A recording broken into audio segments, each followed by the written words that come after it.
Hello there. What's up, Jeremy? Not much. How you doing tonight? I'm doing good, man. Welcome everybody to a brand new show called Marks on Wrestling. Um, this is not going to be a paranormal show, although you have paranormal investigators hosting. But we wanted to do something that was different and something that we both had grown up with. So, what better thing to talk about than wrestling? Something I'm pretty sure that most of you out there have grown up with as well. Yeah, it's kind of funny how it all started. We were talking about shoot, I forgot it. It was one night we were after a show or something. Me and you started talking on Messenger, and you said something about wanting to start another show. We thought about doing wrestling, Mm-hmm. and then we got to talking, back and forth about the wrestling. That's how kind of it got all started. It did. It just took a little while to get here, but we're here finally.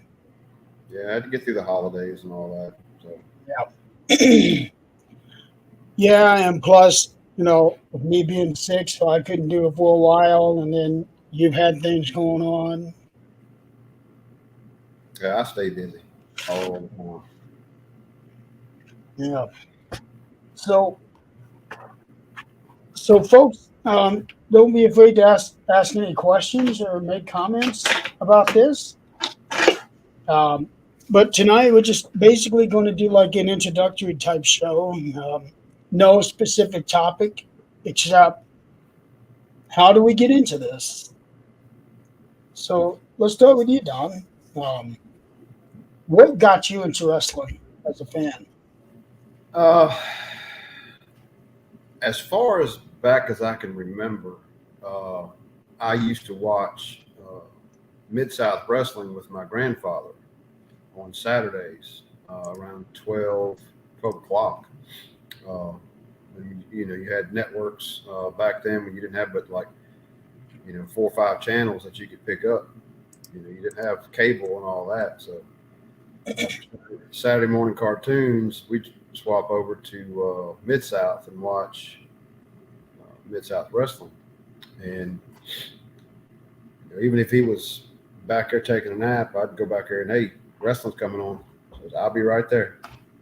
So I mean, for years, we watched wrestling together, and then as I grew up, some of my friends and all were into it also. So we'd watch together. And of course, back then, the kids, people would say, "Oh, it's fake, it's fake, it's fake." It's like, and you'd argue with them as a kid, Hmm.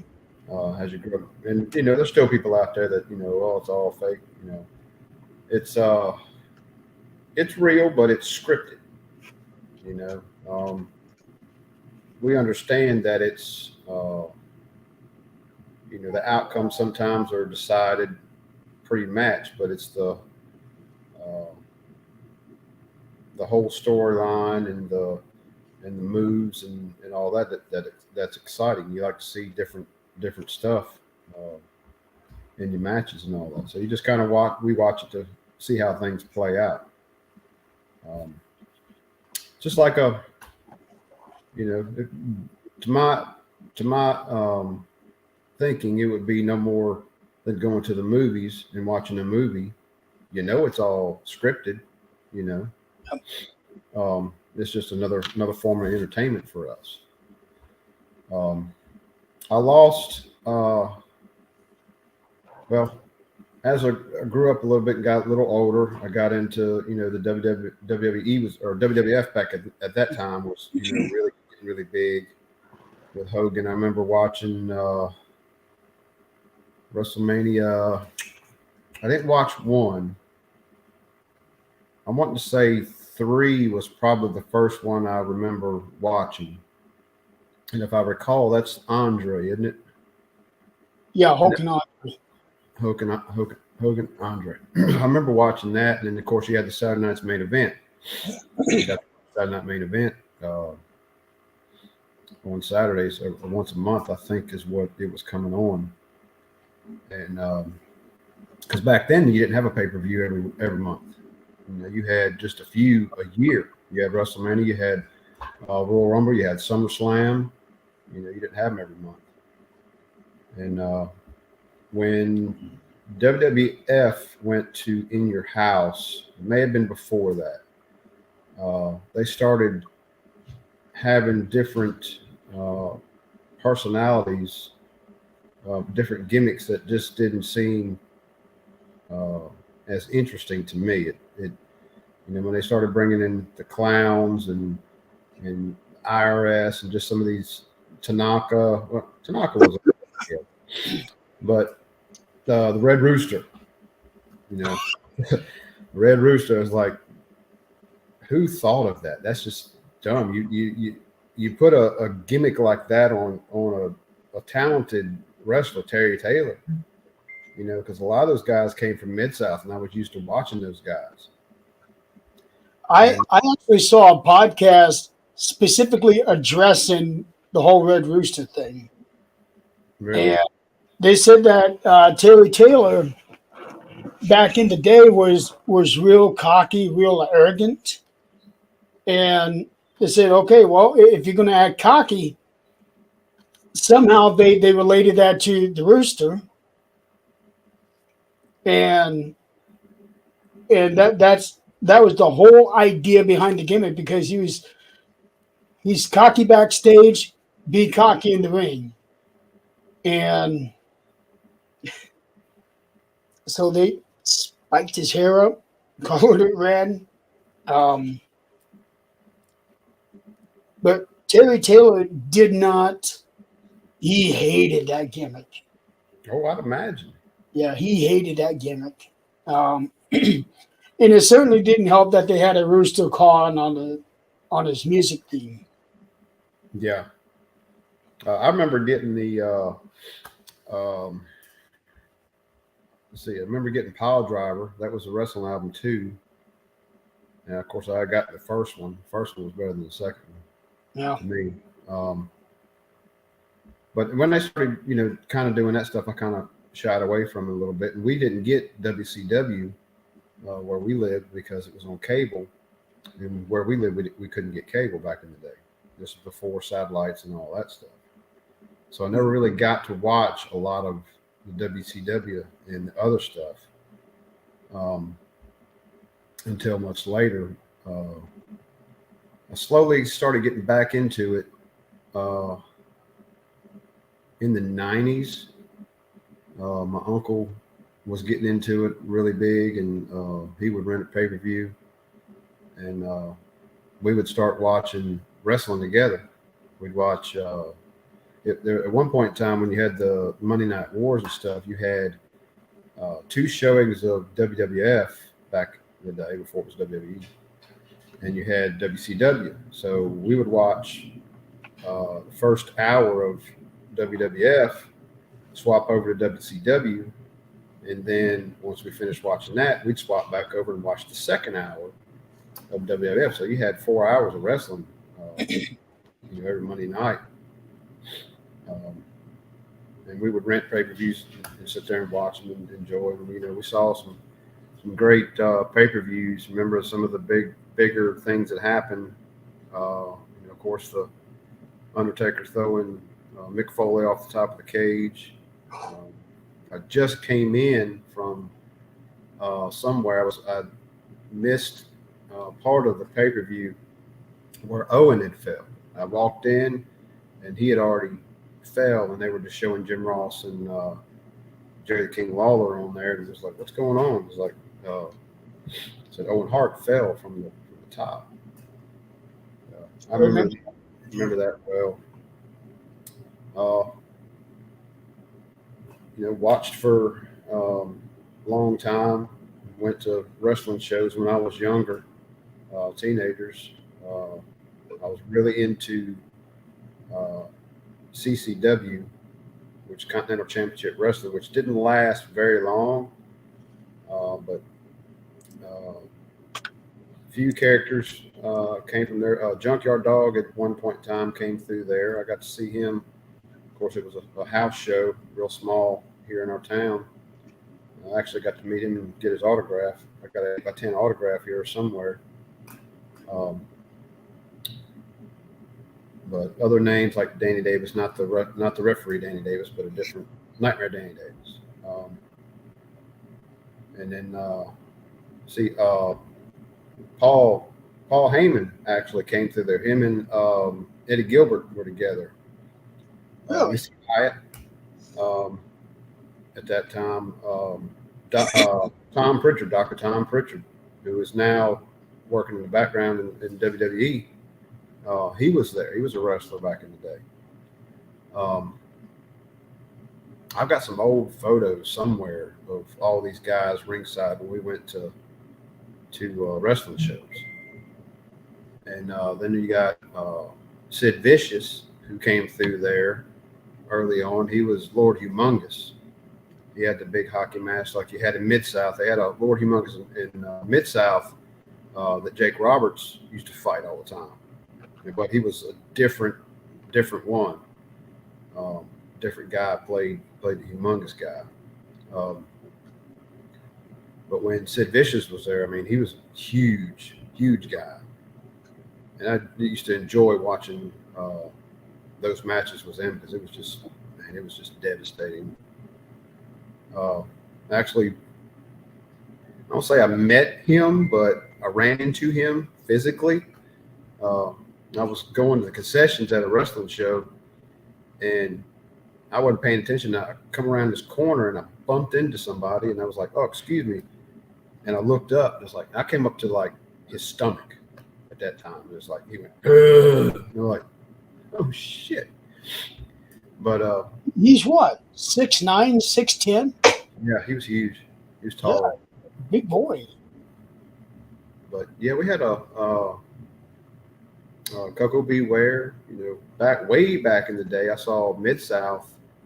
I can vaguely remember Sting was there, Warrior was there, but he was that was at Tag Team Blade Runners back in the day when they first started out. Yep, I remember that. DiBiase was there, Hacksaw was there, Fantastics were there. All the big names came from Mid-South. Yeah, I want to say Rock and Roll Express was there. Who else was there?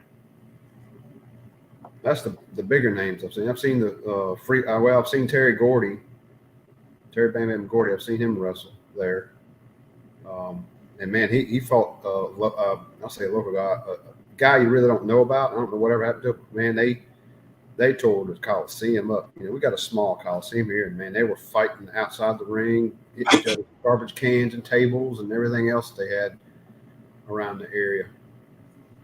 Yeah, I'm looking at the roster now of who they had back in Mid-South. Andre was even there. All WWF, WCW guys. Yeah, Andre was even there early on. I mean, you had a lot of talent back in the day. Yeah. I remember Al Perez, Dr. Death Steve Williams, him and Ted DiBiase used to tag a lot. I remember Al Perez, and I remember thinking that if he had been utilized right, he could have been a big star.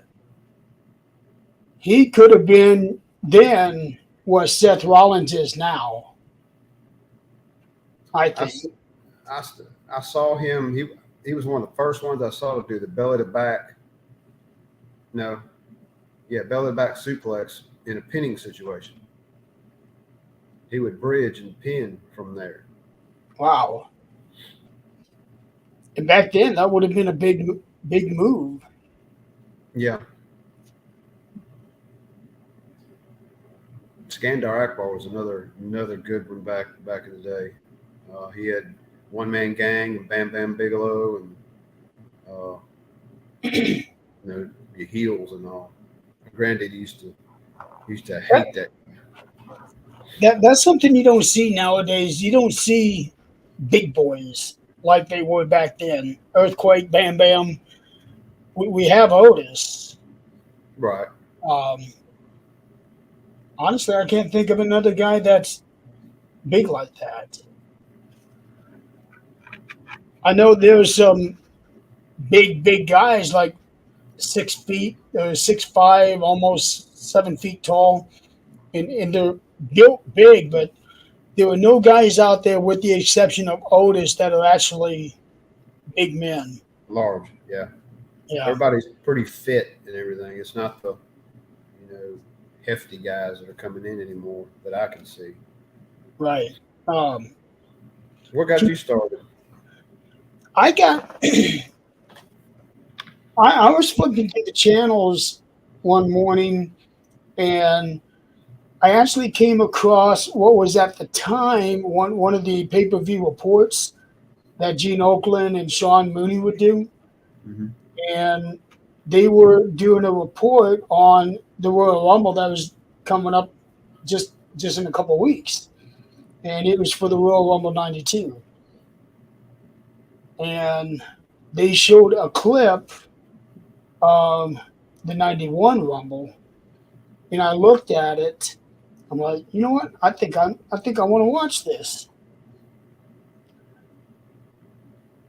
But I don't remember anything from that particular time. But the following week, I watched WWF Superstars, and that was where their opening match. I think that was Royal Rumble weekend, actually. And their opening match was Randy Savage and Hercules. Hercules Hernandez. What's that? Hercules Hernandez. Yeah. Yeah.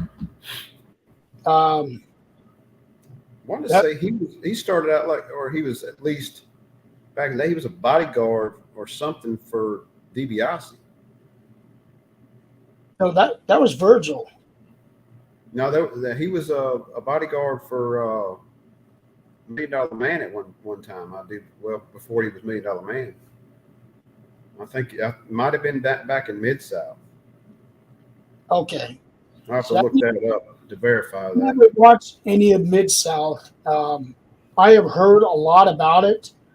By the time I got into wrestling, Mid-South was already gone. I think Mid-South turned into the UWF. That is correct.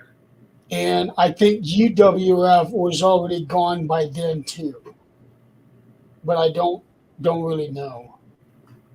I'm trying to remember because they had a title match. I'm looking it up. The first UWF champion. I want to say it was Big Boss Man, but he was called something else, I think. I remember in the NWA he was Big Bubba Rogers.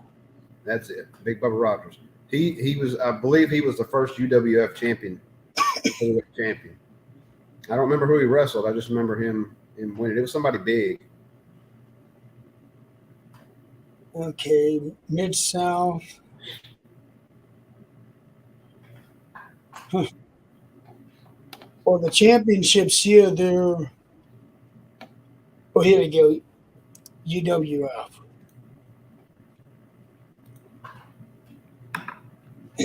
So they had Terry Gordy, One Man Gang, then Big Bubba Rogers. Really? And finally Steve Williams. He was their last champion. Yep. Does it show who they wrestled? Who they lost? Who they beat for it? Well, Terry Gordy was the first champion. He beat Hacksaw Jim Duggan in the tournament final. Okay. And then Terry Gordy lost it to One Man Gang, who then lost it to Big Bubba Rogers, and he lost it to Steve Williams, and he was the last champion. But the UWF didn't last long. It ended at the end of 1987. Yeah, it wasn't around. Mid-South was around for a few years, and then when they turned to UWF, it seemed like it just, I don't know what happened. A lot of things could have happened. Jim Ross was there back in the heyday, back in the beginning. I remember seeing something about Jim Ross Because I always thought he got his start in the NWA. Turns out that was not the case. Because somebody was saying that Jim Ross is the greatest announcer ever, which anybody can argue that point. And they were talking about the work that he did for WWF, and they were also talking about the work that he did for WCW. And then they started talking about other places that he was at that I had no clue of. And I think Mid-South was one of them. I can't remember which one it was. Yeah, it was Mid-South back in the day. And now he's with AEW. Right.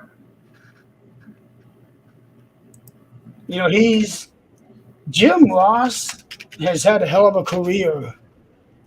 Not only as just an announcer, but talent scout. He was producer. He did all kinds of work. Okay, here it is. See, Mid-South, NWA, WCW, and WWF, and now AEW.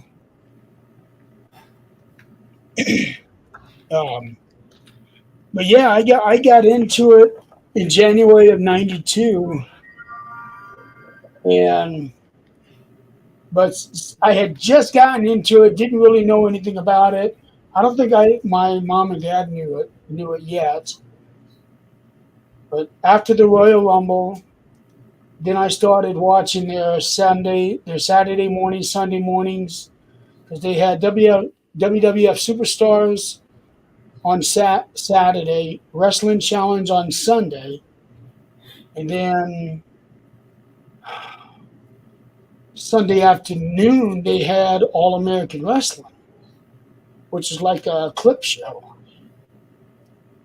And then they had Primetime Wrestling on Monday nights.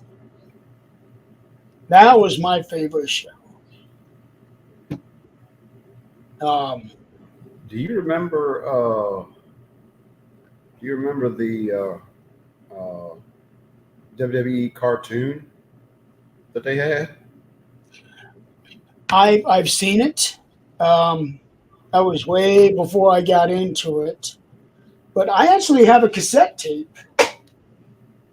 That's about the time the action figures started coming out. The big, tall, rubberized figures. Yep, those were before my time too. When I got into wrestling, WCW had the rubber figures, but WWF had already moved on to the plastic figures. And I had a great big box of those, and I have no idea what happened to them. I must have gotten rid of them. They're probably worth some money right now. Oh, no doubt. Let me see. I think I was talking with you. Yeah, it was you and Nick. Yeah, we And were I was talking about picking them up, and I was like, yeah, I had that one. And then I got to the ones after that I never even knew existed. right. I had no idea they had a giant Gonzalez action figure. Of all people, they had him. But anyway, yeah, I got into wrestling, and it just so happens that year, WrestleMania came to Indiana, and Dad took me there, and we were way up in the nosebleeds. Really? Which one was that? WrestleMania 8. 8? Yeah, that's the one where it was Hogan and Sid Justice, Ric Flair, Savage, Bret Hart, Roddy Piper. Yeah, it was there, and the wrestlers from where we were at, the wrestlers were only about that big, Yeah. and we had to watch it on the screen. But I didn't come out here to watch it on a screen. I want to watch them. Yeah. Luckily, my dad had the foresight to bring binoculars with him. and we'd be sitting there trading back and forth through the binoculars, watching the wrestlers. And every time that they would slam somebody, the sound would reach just about 5-10 seconds later. That's how far away we were. I remember me and my uncle went to a WCW event held in Jackson Coliseum, and we had no seats also. And like you said, they're tiny. We took pictures, but I mean, unless you knew who they were, you couldn't see them. Little sticks and the two little blobs on the pictures. It's like, oh, that's Sting there, you know. And after that, I was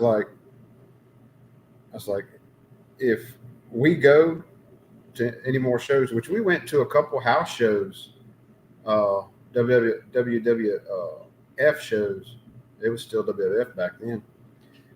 Me and him went, and we would get ringsides. We'd try to get, because it wasn't really that high, then. You pay about $30-$40 for I don't think it was even that much, but you get a somewhere ringside seat. And we went to a few shows. We saw Batista when they had the what was that faction they had with him and Flair and Evolution. Yeah, we saw him during the Evolution period. Batista is a huge human being. Oh yeah. Person.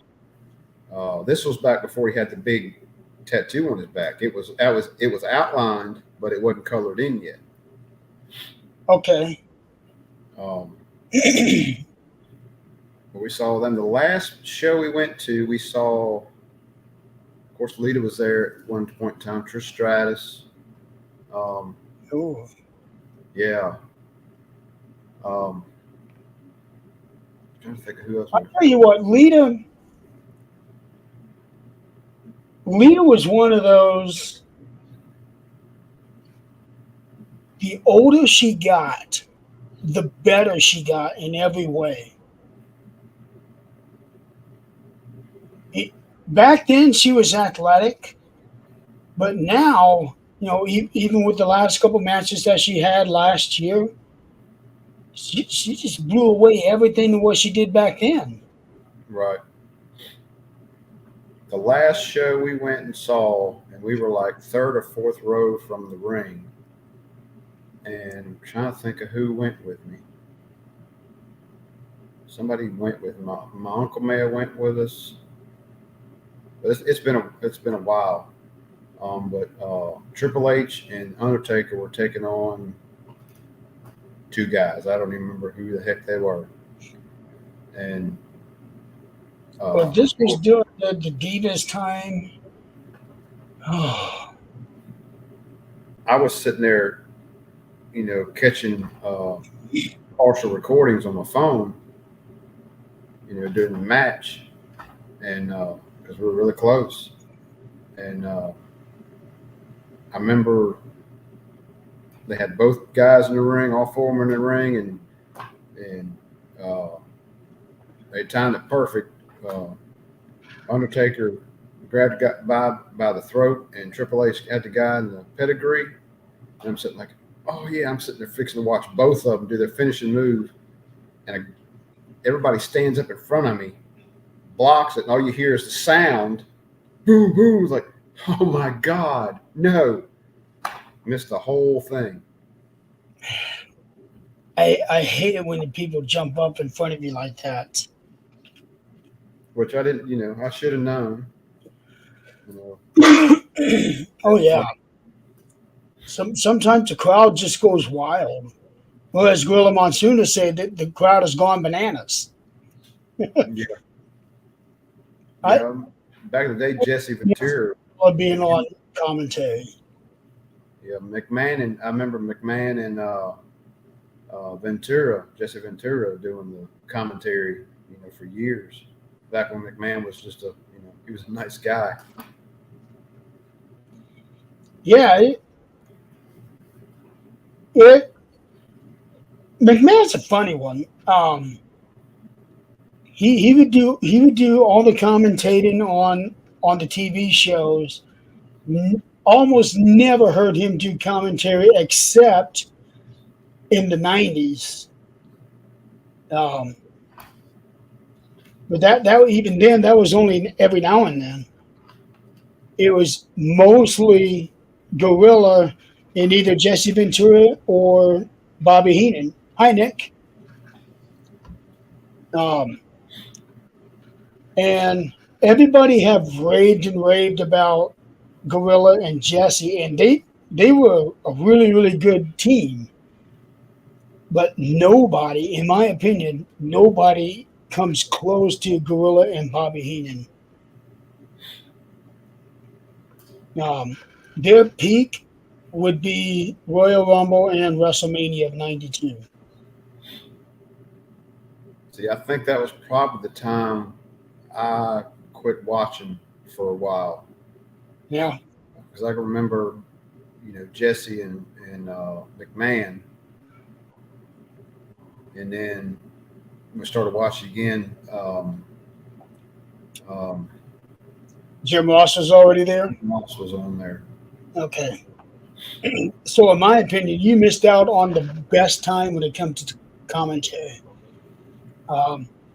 They had some really good commentating teams since then.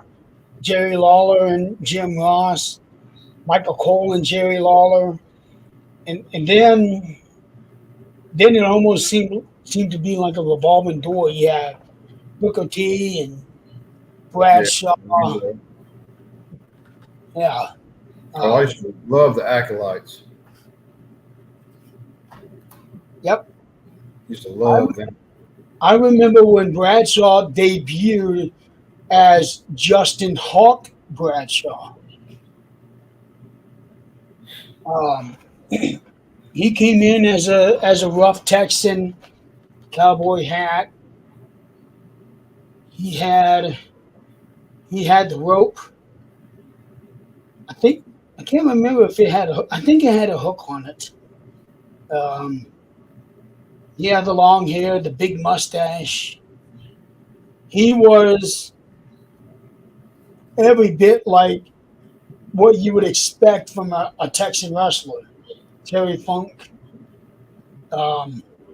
Stan Hansen. He looked like he fit in with those guys as opposed to what we remember him now when he was JBL and with the Acolytes. Yeah, Justin, he was a surprise. Because the way that he came in is like, well, this is going to be one of those wrestlers that won't last long. But he did as he reinvented himself.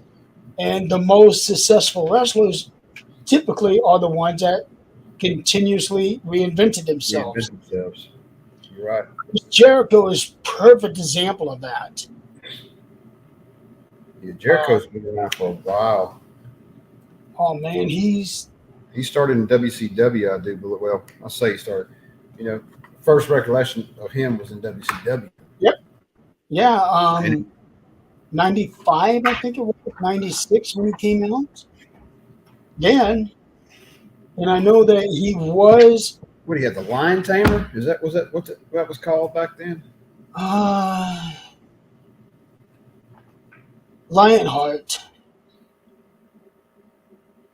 Yeah.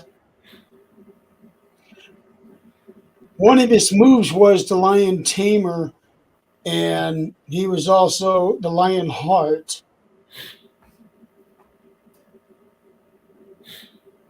But Chris Jericho was one of those that reinvented himself, over and over and over, not necessarily completely changing up his persona and his look, but he was still himself, but in a different way, if that makes sense. Right. To me, his best gimmick, which a lot of people found it annoying at first, but then it really caught wildfire was when he had the list. I guess I remember that. He was with Kevin Owens, Okay. and he always had a clipboard. And if somebody did something stupid, your name is going on the list. And at first, it was like just a little stupid little thing, and then it just went viral. So now it's like everybody is waiting on him to add that next name to the list. Kind of like a Goldberg, your next thing. Sort of, but the same principle, but completely the opposite. Right. Whereas Goldberg, if you're next, your ass is getting kicked. With Jericho, if you're next, your ass is getting on the list. Like a Santa Claus list, I guess. And I also remember a different kind of list back in his early years in WCW, where he had this thing going on with Dean Malenko. And Dean was known as the man of 1,000 holds. Right. So Chris Jericho came up with this thing of, well, I know 1,001 holds. And he actually had this list made out, and he would stand in the ring and start reading them off. Really? Yeah, and I remember that. He didn't do it all in one thing. He did it in different times, and he would be reading off the simplest things. Clothesline, headbutt, But something like doing that at the time was getting him noticed, not necessarily by the people backstage, but he was getting the attention of the fans. Right. Because back then, when he was in WCW, because he was a cruiserweight, the cruiserweights didn't really catch the attention, get the TV time like Hulk Hogan, Savage, because he was a small man, even though he was more talented than the bigger wrestlers. Right. I really enjoyed, there's a couple factions that I enjoyed. In WWF back in the day, there was the Oddities. Loved watching them come out and doing their thing. Oddities? Yeah, the Oddities. I loved it. And they had a catchy little song with Insane Clown Posse. Yeah. Freak Show. Yes. And then they would all do this thing. Right. Right. They were really big, getting the crowd, into it. Did you know that one of those guys was Earthquake? Really? Yeah. Golga. The big man with the gold mask on. Yeah. Yeah, that was Earthquake. Okay. And Kurgan was actually he was in 300. Yeah, Kurgan was intimidating, especially when he was a part of the Truth Commission. I don't remember that. Truth Commission was just before Oddities came out. They wore green shirts, camouflage pants, and I think they were supposed to pass as Green Berets because I remember wearing those type of hats. Right. And there were 4 of them. Kurgan was one of them. Now I got to look this up.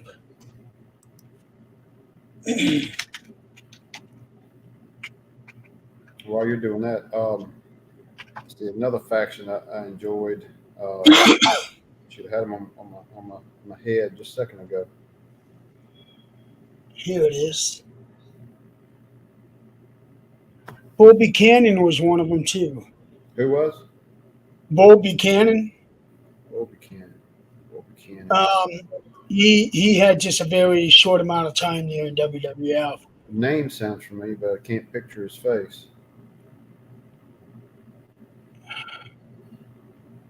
to me, he's not one of those that really stuck out. The leader of the Truth Commission was Don Callis. He's the one that was with TNA, I think. Yeah, he was with TNA, and now he is in AEW. But Don Callis, he was the leader of the Truth Commission that had Bo Buchanan, Kurgan. Oh, they had some other guys. Oh, Mantar was in that one too. Mantar. Him? Mm-hmm. Yeah, he was in that one as well. Another faction that I really enjoyed was Raven's Flock.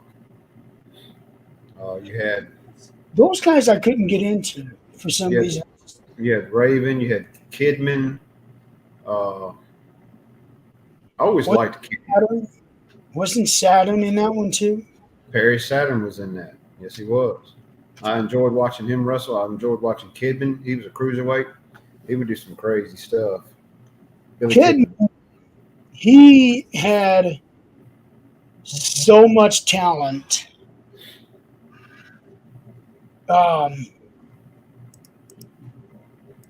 He had one of the best talents, a great move set, but as far as the career goes, in my opinion, I think he had a poor career. Let's see here. Raven's Nest,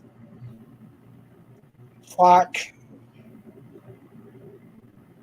Raven is still wrestling, from what I understand, isn't he? Of course, he ain't got much hair. I don't know. Van Hammer was in it. Chris Kanyon. Chris Kanyon, I remember that. Yeah. Scott Riggs. Oh, here's a couple names I forgot about. Somebody named Sick Boy. His real name is Scott Vick. And Lodi. Yeah, I remember Lodi. He was a crazy one then. Little guy, too. Chronic.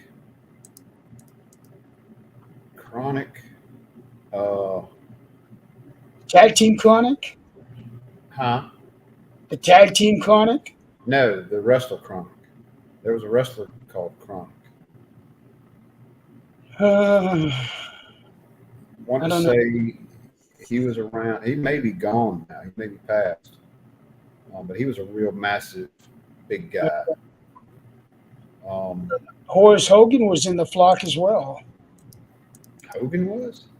Horace Hogan? Horace Hogan. Yeah. Hulk Hogan's. Yeah, I remember that. I want to say Rhino might have been in that. Rhino? He's not listed in here, no. Okay. I know he was there around that time. Yeah, I know that he was an ECW. He's an ECW original. Right. I'll tell you what, ECW, for as much as I personally am not a fan of the hardcore stuff where they try to use anything and everything as a weapon. Right. What they did for the time was unheard of.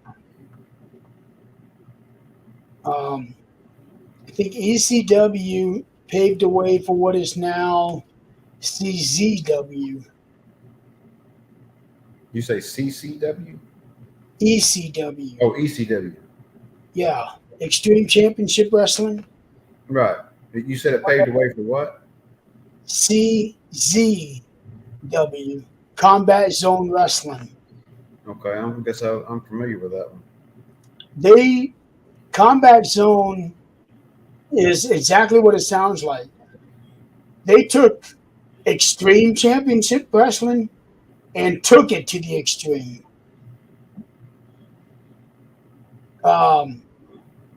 John Moxley was there. I want to say Kevin Owens was there too, but to be a wrestler there, you have to be very crazy and you have to have extreme high pain tolerance. There was a guy, I'm trying to think of his name, because you're saying Kevin Owens, but there was a Kevin Sullivan Yeah, Kevin Sullivan, he was out there. he was a different one. Um, I never knew how to take him as a wrestler because he was a wrestler, but at the same time, he wasn't quite the wrestler that we would normally see. Right. He Um, puts me in mind of Perry Saturn puts me in mind of him for some reason. I think they were associated at one time, possibly. But Kevin Sullivan, he was one of the main bookers for WCW. And he actually got outed by Brian Pillman at Super Brawl. They were having a respect strap match at Super Brawl '96. And they were supposed to be tied up together with a strap. But unlike most strap matches where you're supposed to drag your opponents to the four corners, Mm-hmm.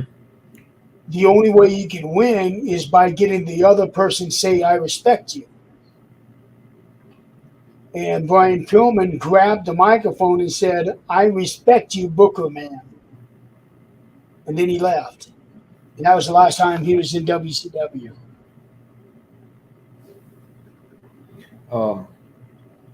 Talking about matches and all that. I wish I would have been able to watch some of the Midnight Express and Rock and Roll Express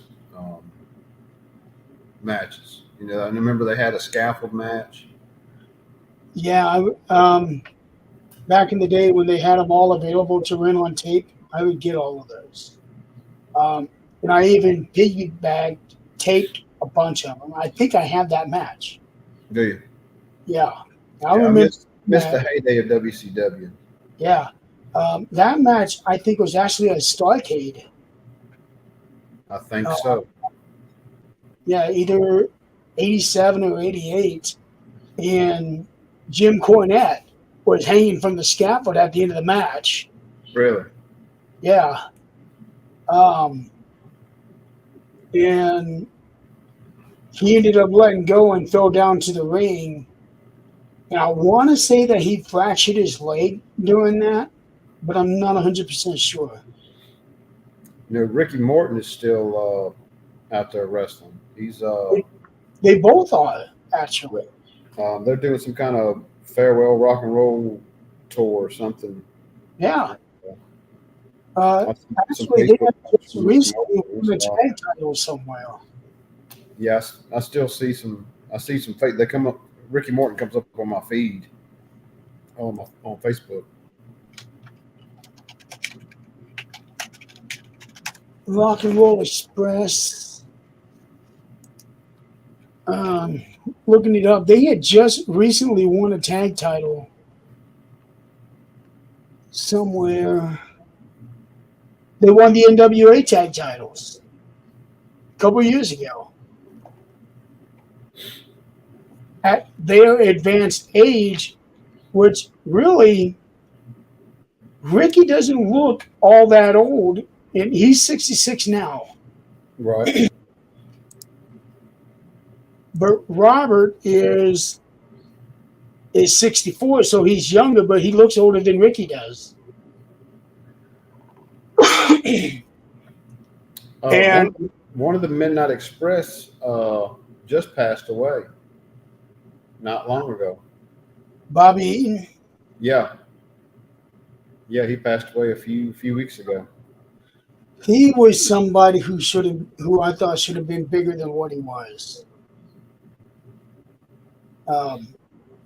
He had so much talent, but he didn't necessarily have the charisma that the fans hold on to. Right. But Bobby Eaton could have been much bigger than what he was. Let's see.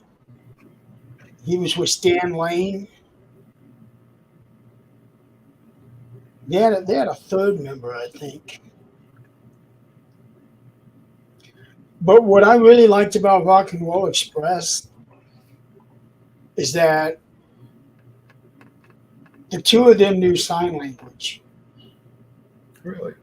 They would communicate to each other every now and then during their matches with sign language so that the other team wouldn't know what they're saying. I never knew that. Yeah, well, they mentioned something when they came to the WWF back in '93, and I remember that always stuck with me because of me being hearing impaired. About them knowing sign language.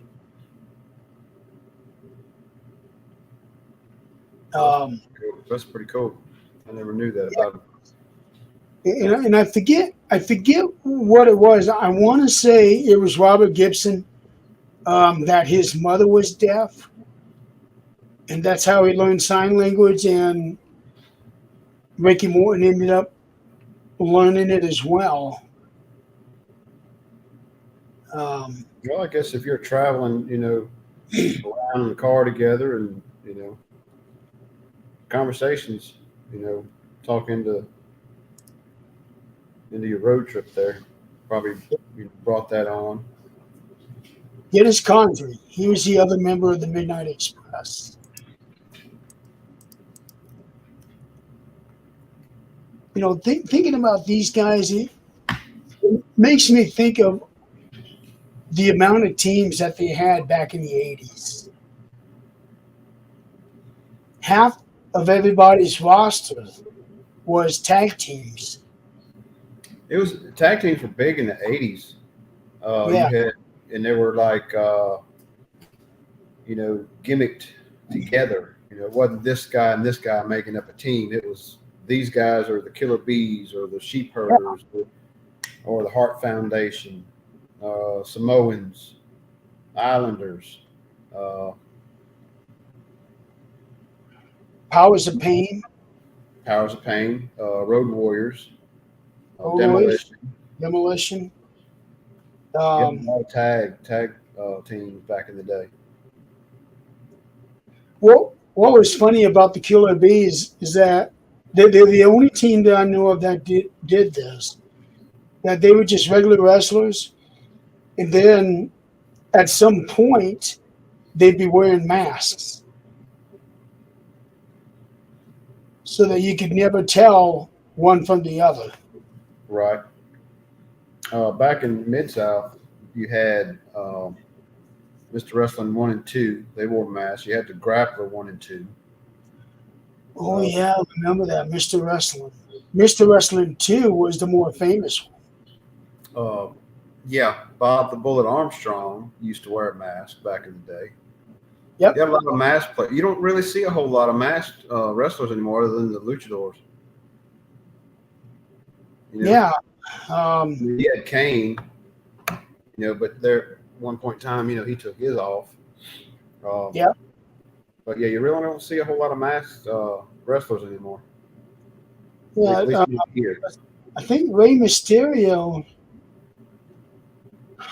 He might be the only one. In WWE? Yeah. I know in ECW, Luchasaurus wears a mask. Yeah, it's like I said, only your Mexican wrestlers coming over are the ones wearing masks anymore. Yeah. And it was considered a dishonor or a disgrace if you lose your mask. Right. I'm trying to think. There was another. I remember Mysterio getting his mask taken off in WCW. Psychosis. Huh? No, not Juventud. Juventud Guerrero. Guerrero. Yeah, He lost no, his mask. that may have been who I'm thinking of. Yeah. But as far as I know, he never put his mask back on, but Ray did. I may be thinking Juventud.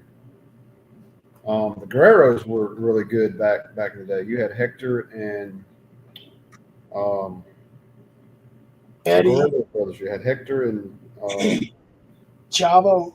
Chavo and Hector Guerrero. Let's see. It was one of those two. I want to say Hector, but it was one of those two that came in as Survivor Series as a gobbledygooker. I remember the Gobbledygooker.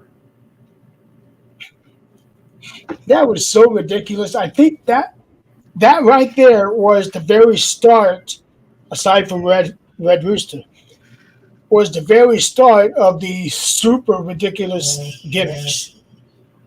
Yeah. And I have to admit, I was actually a fan of a lot of those bad gimmicks. I was a big fan of IRS. You remember the Genius? The Genius. Yeah. He wasn't wrestling when I got into it. He was. That was Savage's brother. Yeah. If I remember right. And one thing you got to say about Randy Savage, above all else, is he made sure his family was taken care of. When he came to WWF, he brought his brother with him. They were a package deal. I was a fan of the Berserker, Skinner. Mm-hmm. I really enjoyed the Beverly Brothers. I guess I remember them. The Genius actually was their manager. Beverly's were only there from 91 to 93. Who were they? Is that Rick Martel? No, Wayne Bloom and Mike Enos. They were known as the Destruction Crew in AWA. Rick Martel was part of a tag team. I just can't remember what that was. Two of them, actually. He was with Tom Zink as a K&M Connection. And then when Tom Zink left WWF, Rick and Tito Santana became Strike Force. And that was a feud that never saw a conclusion because they never had that blow-off match on pay-per-view. But every time those two were in the Rumble together, they went at it. Let's see, they split up in 89, and even in the last Rumble that Tito was in, which was 93, he went right after Martel went right after Santana.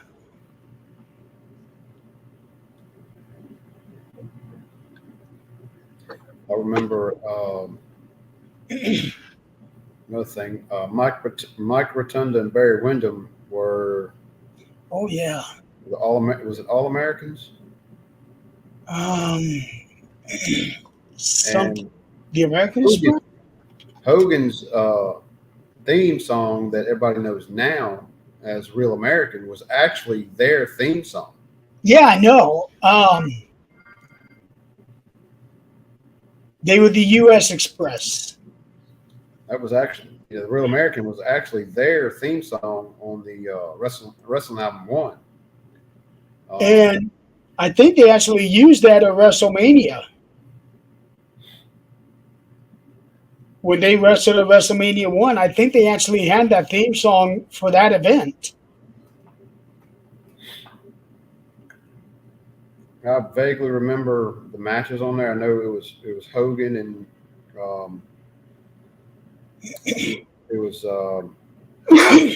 Hogan and Mr. T. Mr. T. And Roddy Piper and Paul. and Paul Orndorff. Andre took on Big John Studd. I remember that. Rotunda and Wyndham took on Nikolai Volkov and the Iron Sheik. Oh, I forgot about them two. That was a good tag team. Yeah. King Kong Bundy and his 9-second match that took 20-some seconds against SD Jones. Tito Santana opened the very first WrestleMania with the Executioner, who was actually Matt Bourne. Oh, no, I'm sorry. Who was the Executioner?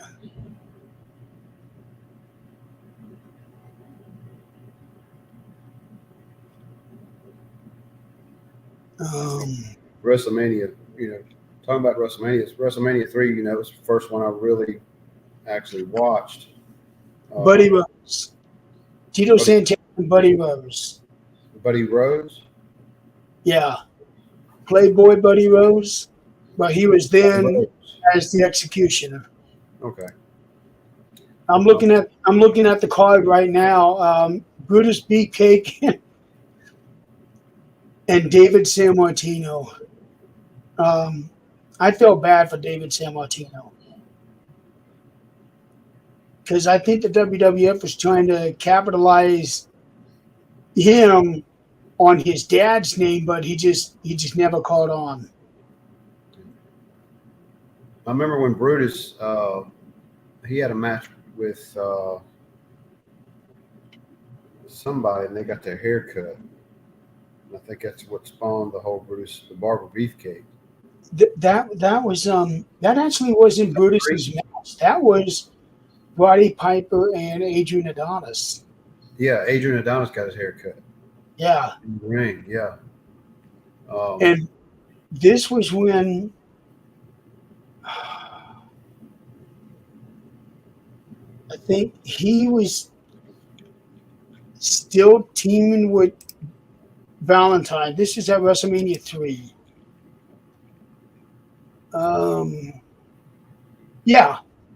It was Beefcake and Valentine, and they had lost to the Rougeau brothers.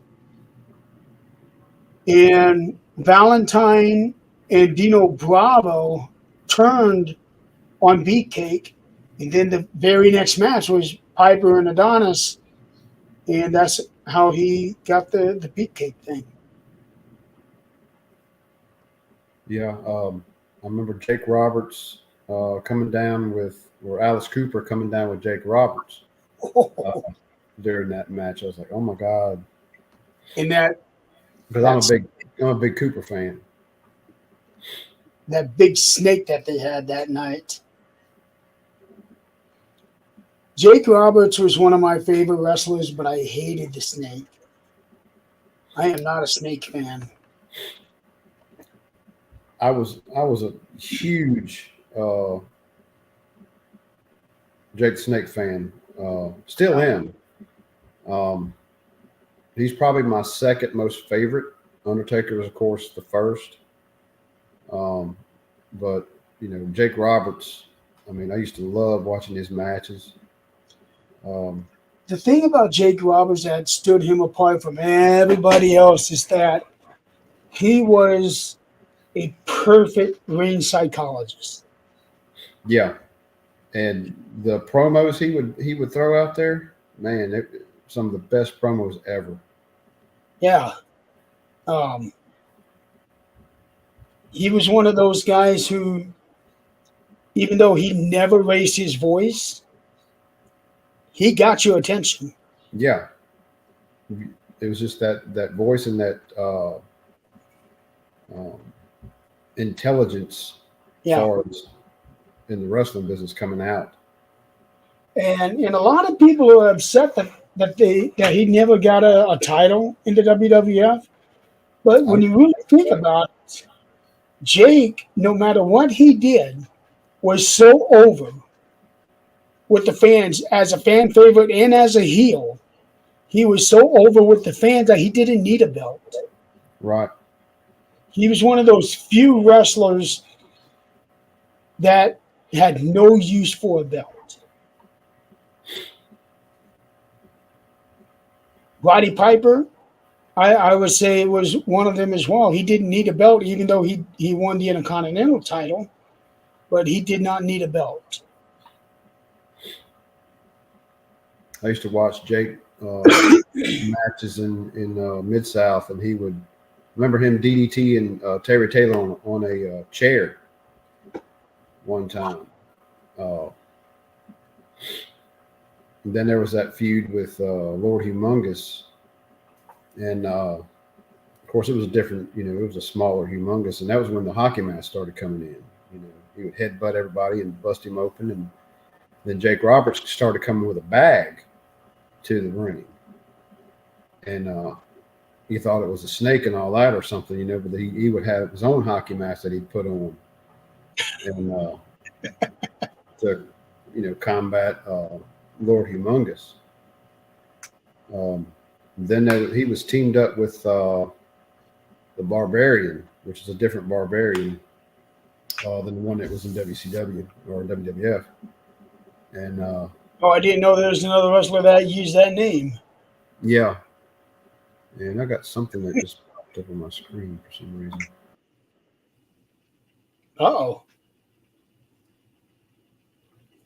Well.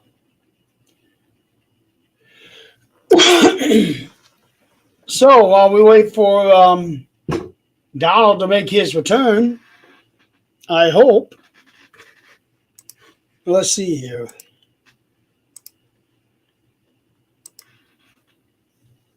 Come on, Donald. So who do we have watching us right now?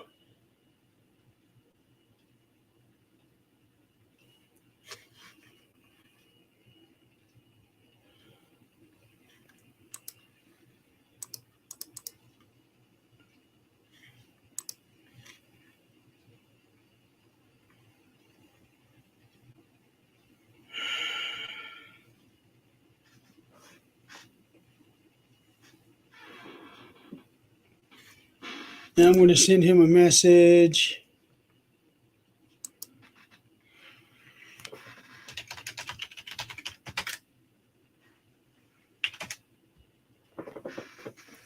So anyway, while I'm waiting on Donald, so the whole purpose of this is that, oh, here we go.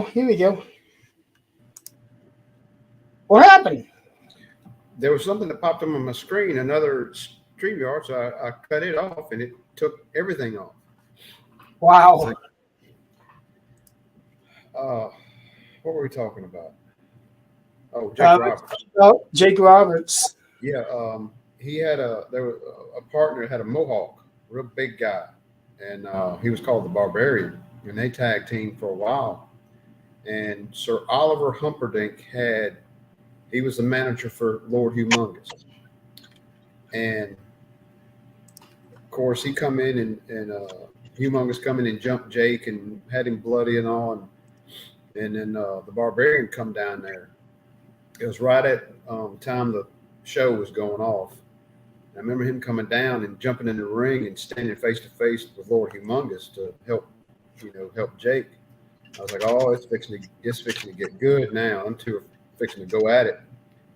And if he didn't turn on Jake, and both of them were, stomping on Jake Roberts and left him bloody in the ring. And I was like, oh man, that would have been good. And then them two were going to be a tag team, but I don't think they lasted very long. I think he went up somewhere.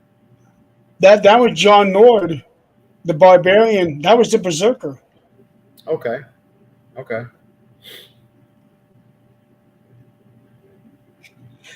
Funny story about him. There's a podcast, and they were talking about John Nord, the Berserker, and they said that he was super talented, but he was crazy, like legitimately crazy. And that's why they never really did much for him. And even before and after his stint as the Berserker, he always wore those fuzzy boots. Yeah, I think he had them back then. Yeah. Uh, Funny story that Mid South, they were touring this when MTV started coming out a little bit, playing videos. They would put in some music videos on the show. I remember Al Perez having one. Lord Humongous had one. They come out. They did a video shot of him wrestling and shots at a steel mill. Walk around, and it played War Machine by Kiss. And then they had Jake the Snake Robertson, the Barbarian. They played Lay It Down by Rat. And that song was what got me into the hair metal, into the music, in the 80s music. So I was like, man, that's a good song. And I looked it up. Now that was back when the Columbia Record Club was around. You know, you could get 12 cassettes for a penny, you know. And that was one of the first ones I got. That and some Alice Cooper. And yeah, that hit me into the music genre that I listen to mostly.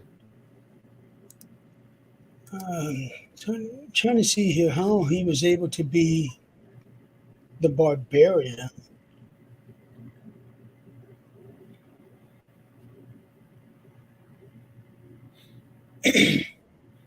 Okay, he was Nord the Barbarian, and then the guy that we all know as the Barbarian, he was actually wrestling as Conga the Barbarian. And then he ended up dropping the Conga part. And he was in WWF, correct? He was back and forth with WWF and WCW. He was with the WWF. Then he went to WCW and almost immediately went to the main event level, because I remember at Halloween Havoc 92, he was wrestling Ron Simmons for the WCW title. And then he was gone in just a few months. Then he came back to the WWF, but this time he came back as Sione, which is his real name, as a head shrinker, because he took over for Samu, who left or retired. And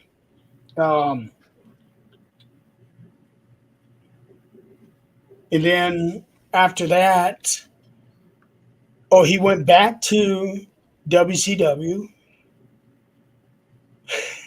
where he was a part of the Dungeon of Doom. Remember them? I don't think I do. This was after Hulk Hogan came to WCW. Okay. And they had this whole big stable coming after Hogan. That had the Barbarian, Zeus was in it, Kevin Sullivan, some guy named the Grand Master, who I still have no idea who he was. Kamala was a part of it. Kamala was another wrestler I always enjoyed watching. Earthquake was in it as the Shark. WWF came up with some bad gimmicks. WCW came up with the worst gimmicks. Let's put it that way. Beefcake was in the Dungeon of Doom as the Zodiac. Haku was in there as Ming. Oh yeah, they had all of these guys. Yeah, I remember Ming, Haku and Ming. Yeah, they had all of these guys against Hogan, and this was shortly before Hogan turned heel with the NWO. You know, I had heard that Hogan had pitched the whole heel thing back when WrestleMania 5 hit, when him and Warrior were fighting. Yeah, I remember hearing about that too. Vince wasn't having it. Yeah. Which I don't blame him, because Hogan was the biggest thing ever. Yeah. You don't turn that heel. But at the same time, I think it was just the right time, for that to happen over in WCW with the Yeah. NWO. yeah, because at that NWO, he pitched it WF, that would not have gone over well. yeah. When NWO come out, man, it went huge. Yeah, You had the black and white, and you had two or three other factions that was NWO. You had the red, and then you had the. that was when it became ridiculous. Now I like the Wolfpack. I enjoyed the feud between the two, and then Conan, K-Dog, I think is what he came out. We actually got to meet him back at one of the events. We stood Really? around back as the wrestlers were coming out, loading up their stuff and leaving. And I remember K-Dog coming over and signing this big sign we had made. I don't know whatever happened to that sign.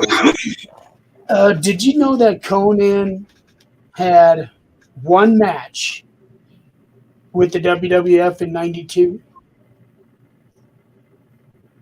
He came in. Oh man, what was the name of that character? It went through a couple different names before that character became Max Moon. And he was the most colorful thing ever. More than Blue Blazer? He was, well, it wasn't Conan. It was somebody else who took over the gimmick that became Max Moon. But it was El Relapongo. It is basically, he was supposed to be a wrestler from the future. That was the gimmick.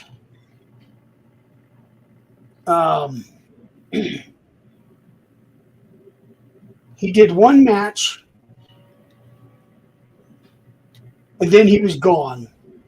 Apparently a disagreement with McMahon. And then they had the outfit, and they didn't want to see it go to waste. So a guy named Paul Diamond took over that outfit. Paul Diamond was Kato in the Orient Express. But Pat Tanaka, I believe, had already left at that point. So Paul Diamond then became the Comic Kid when he made his debut as that character. Then after 3 or 4 weeks, then he became Maximilian Moon. And then he got shortened down to Max Moon. He had a great look, a colorful look. He was very, very good in the ring, very fast, high flying. Made one pay-per-view appearance, and that was in the Rumble '93. And he barely lasted 2 minutes. Yeah. Another memory came up with WWF had a Saturday afternoon show at one point in time. Mania? Huh? Mania? I'm not sure what it was. I remember I was over to Buddy's house and we were watching it. And of course, going back to, Was Todd Pettengill the host of it? I don't remember. I just remember this one match because we stopped what we were doing. It's like, hey, wrestling's on. Let's watch wrestling. Oh, And this goes back to the CCW days when we were watching, that stuff. yeah. They had a guy there called Willie B. Hurt, and what's that other guy? Willie B. Hurt. Yeah, his name was Willie. B was his initial, and then Hurt was his last name. And he, God, what was that other guy's name? He was a wrestler. He was a referee turned wrestler. And God, what was his name? Referee turned wrestler. Yeah, NCCW. Oh, then I was going to say the only referee that became a wrestler that I know of was Danny Davis. Yeah, that was in WWF. There was one, Tom, something in that nature. Anyway, they were coming in, and they were, fairly big players in the CCW. And then we were watching the WWF show, and we saw these two guys that were announced. It's back in the day when you had big names fighting these kind of nobodies, you jobbers, and they were just getting the crap beat out of them. And anyway, we're sitting there watching it. It's like, and they announced them, Willie Hurt, and then the other guy, I can't remember his name. Was like, and we were laughing. I was like, oh my God, that's Willie B. Hurt and so and so. It's like, oh my God, I wonder who they're wrestling. And then Demolition's music come on, was like, and we just started laughing. It's like, oh my God, they're fixing to get destroyed. And they did. It was so funny. We just died laughing when we heard the music come on. It's like, oh my God. Demolition. They were. Oh man. Up until Legion of Doom came to the WWF, they had no equal. No.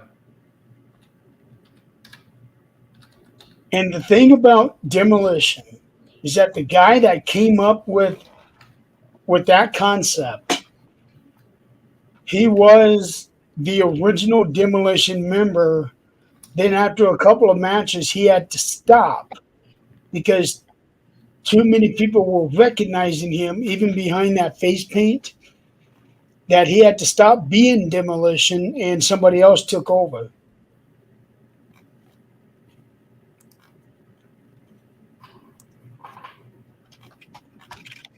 Kind of looked that match up.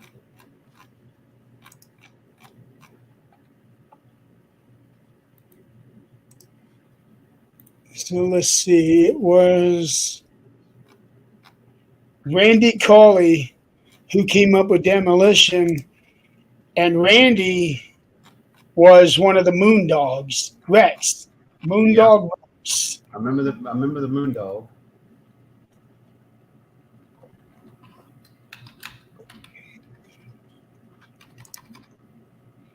That was such an unusual character, the Moondogs. I see here Willie B. Hurt versus Private Pile. I've been looking for that Match between Private Pile and Sergeant Carter. It was a thing in CCW versus Lord Humongous and Shane Douglas. When Shane just came into wrestling. He was really, he was a cruiserweight.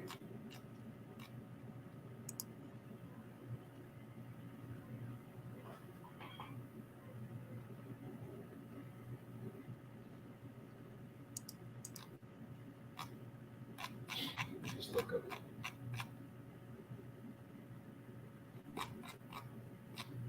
Look up Continental.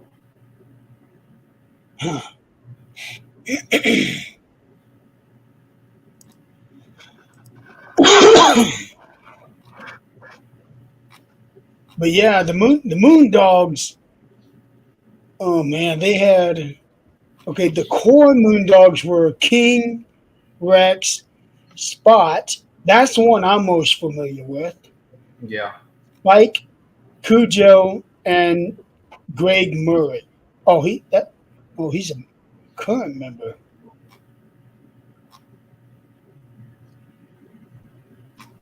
And then they had many others: Splat, Max, Mort, Buddy, Baron, Davis, X, Moondog X, Runt.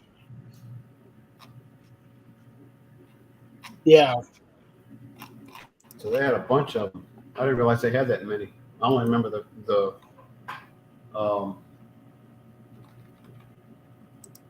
couple of them.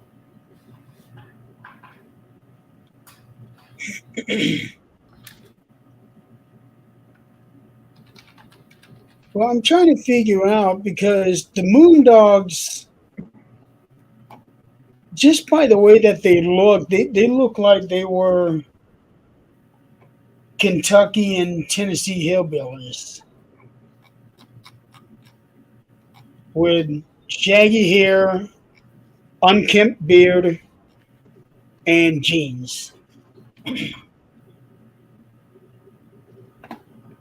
Let's see. They carried chewed up bones to the ring. I remember that.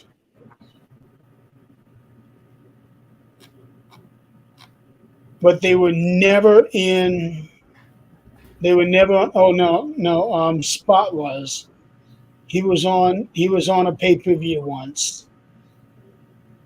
But that was it.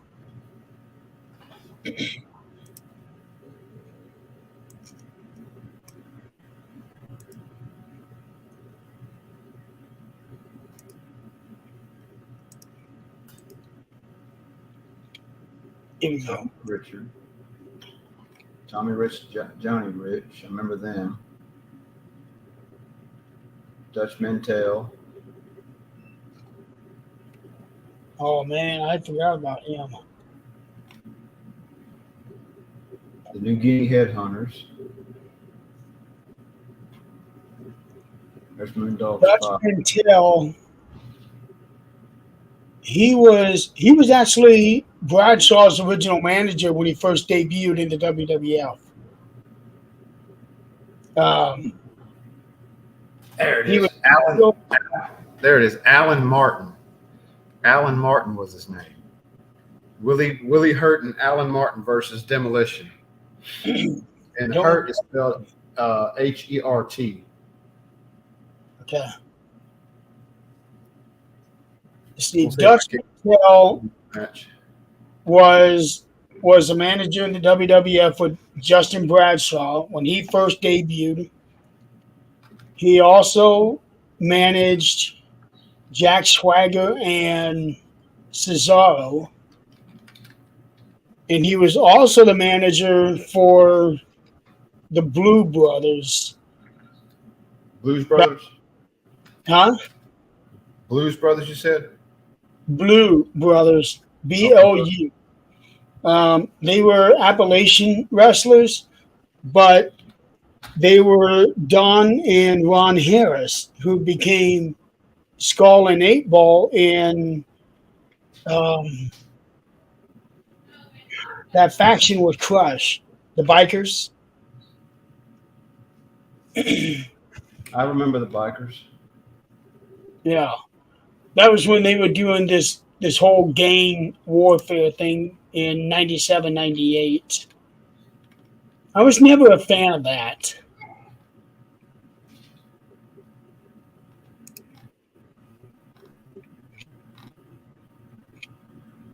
Oh God. I'm gonna have to look that up. Jake Roberts, Alan Martin.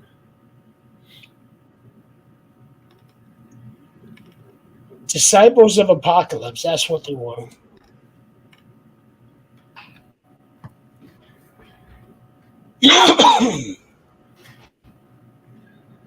Oh man, we could talk about anything and everything when it comes to wrestling. Yeah. Um, I'm about to get off here pretty soon. I got to go in there and cook dinner and all. Oh yeah, I'm ready to get off from here too. So anyway, tonight we this was impromptu because the guest that I had originally for 13th Dimension had to cancel. She has a sick child. Um, so I wasn't sure what I was going to do tonight, if I was even going to try to do a show. Then I got to thinking, hey Don, are you working? Yeah, it was off. So normally this show would be on every other Wednesday nights, and maybe some other nights here and there, depending on schedules. And I think we're planning on doing an after show for the Rumble, are we? I remember What something about that. what days are Rumble? That's on Saturday Saturday the 28th. Because I remember you saying something about that, and I wasn't sure if you were going to be working that day or not.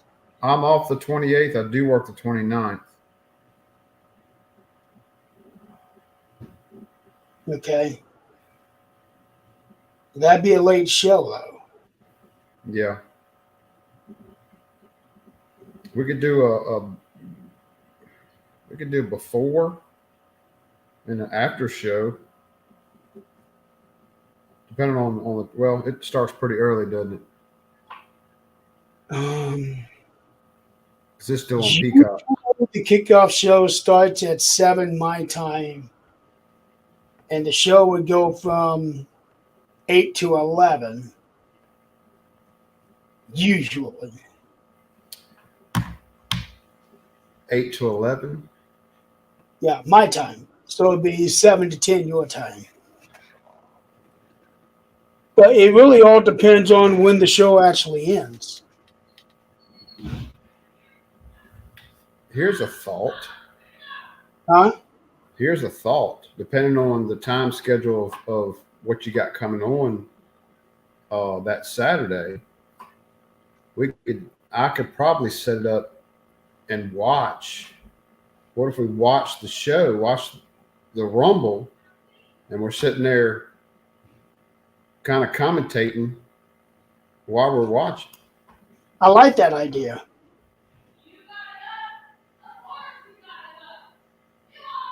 I like that idea. We can do that. That would be a good one. I'm off that day. I could set up a TV and all that in here, and we could I could watch, you could watch, and we could sit there and commentate back and forth on what's going on. I don't know about the copyright stuff. You know, if it was bleeding over, maybe. Well, we can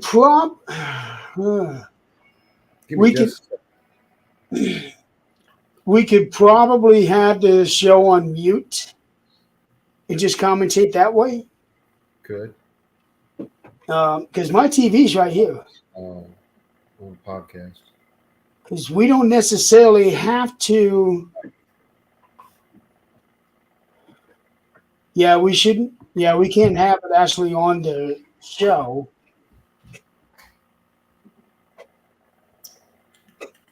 What if we could get around the copyright part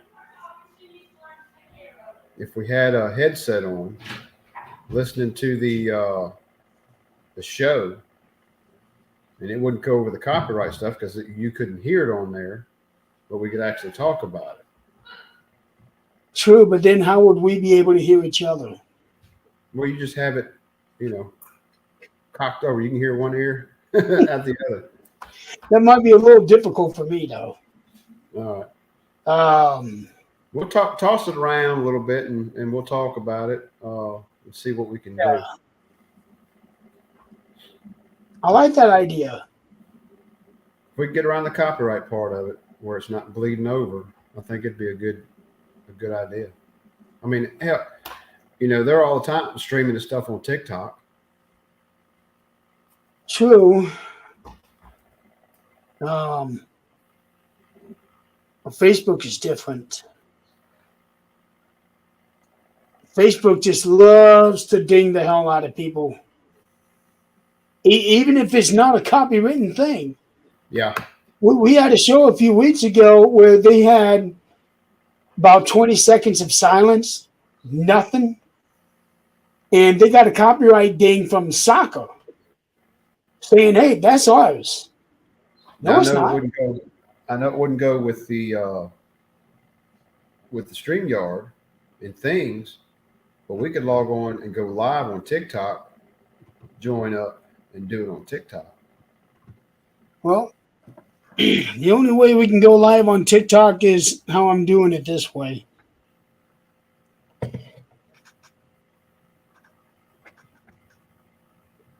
And with this, I can only stay on for 4 hours at a time. Okay. I don't know. We'll talk about it more, and we still got a little time Yeah, See we got 2 weeks. to come up with. We We still got- doing a show on, is it the 18th or 25th?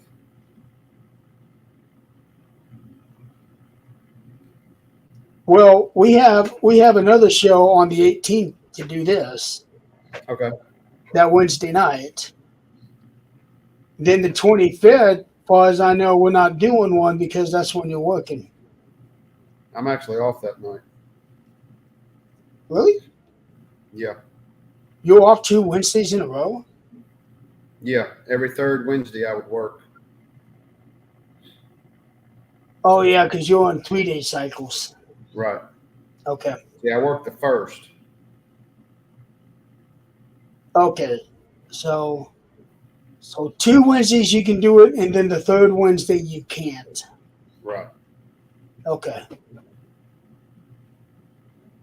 So we could It's go. not- We could go 2, skip 1, go 2, skip 1, if you wanted to do that. I have no problem with that unless I get somebody that wants to be on the show. And I've already had a couple of people ask about being on the show. On the wrestling show? Yeah. That sounds They good. want to be a guest. Okay. And I got a couple of people that I would like to ask to get on the show as well at some point. Let's talk about that, behind the scenes. Yeah. You're talking about wrestlers? No, some friends on Facebook that want to be on the show Okay. because they want to talk about it.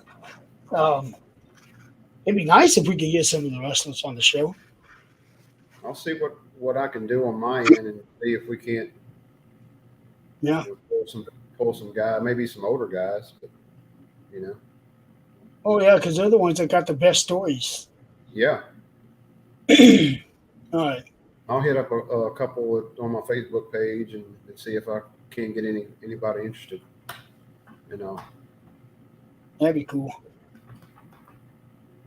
Okay, well, we're going to go ahead and wrap up the show. So, for those of you who have tuned in, I want to thank you for playing along. Hope we didn't bore you too much. But, like I said, this is something different for the network. Yes, we are paranormal investigators, but everybody has something that they enjoy that's not paranormal. For us, it's wrestling. So, but we'll be back here on Wednesday night at the same time. Only this time we're going to only be an hour because there'll be another show behind us. Tonight we had a little bit of a leeway. So, well, I guess until Wednesday night. Till the 18th. Yep. All right. Well, until then, everybody out there, have a good night and have a good weekend. You have a good night. Thank y'all for joining us.